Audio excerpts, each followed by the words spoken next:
আমার আব্বু আগে এই থেকে ছেলেটার সৌদি, আমার কথাগুলো আপন শোনেন, মা তারপরে আমি কিছু আগে কথা বলবো। ক্যান্সার হয়ে মরে আছে। আমার সৎ মা বিয়ে করছে, হ্যাঁ, গো ফেল এই 3টা ফেলে কাছে বিল্ডিং 10 লাখ করে। আমার সৎ মা আমার অনেক প্রচুর মারে, কাম করায়।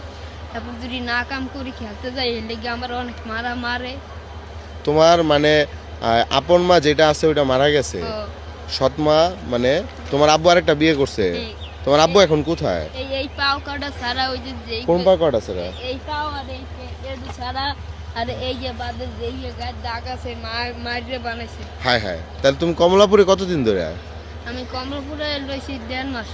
তোমার বাপ জানে না এগুলো? না, আমি কইতে গেলে আব্বু আবার সজি যায় গিয়া। মানে মা মরলে যে বাপ তালুই হয়, এই কথাটা আপনার মানতে হবে।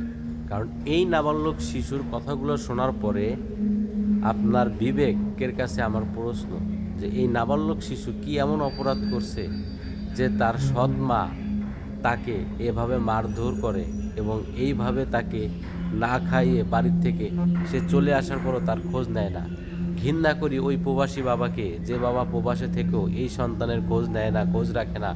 ঘৃণা হয় তোমার মতো বাবা থাকার থেকে না থাকাটাই ভালো। আজকে দেখো সৎ মার নির্যাতনে সে কোথার থেকে এই কমলাপুর রেল স্টেশনে চলে আসছে।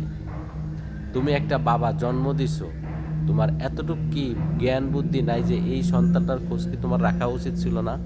তুমি কিসের প্রবাসী? তোমার মতো বাবা এই প্রবাসে মাটিতে যাওয়া মানে প্রবাসীদেরকে কলঙ্ক করা। তুমি একটাবার তোমার এই সন্তানের খোঁজ রাখলে না। দেখো তার সৎ মা তাকে মেরে তার কি অবস্থা করছে। এই ছেলেটার কষ্টের কথাগুলো শুনে আমি নিজেকেও ধরে রাখতে পারি নাই। আমার মনে হয় না যে অন্য কেউ এই কথাগুলো শোনার পরে ধরে রাখতে পারবে। একটা মা হারা এতিম ছেলে সে কতটা কষ্ট পেলে বাড়ি থেকে এইভাবে চলে আসে এতটুক বয়সে, এই রেল স্টেশনে সে রাত কাটায় না খেয়ে। আর তুমি তো অথচ বাবা এই সন্তানের আজও পর্যন্ত খোঁজ নিলা না, একদিন জিজ্ঞাসাও করলা না। আর এই সন্তানটাকে যে প্রতিনিয়ত নির্যাতন করে তার সৎ মা, তুমি বাবা হিসেবে সেটাও জানো না। আর এই ছেলেটাও সেই কথাটা বলার মতো সাহস কখনো পায়নি।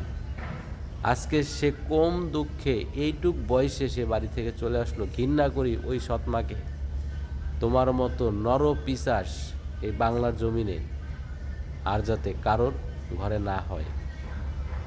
তুমি মা জাতি হিসাবে খুবই কলঙ্ক। আমি এই ছেলেটার কথাগুলো শোনার পরে নিজে কি বলবো সে ভাষা হারিয়ে ফেলছি।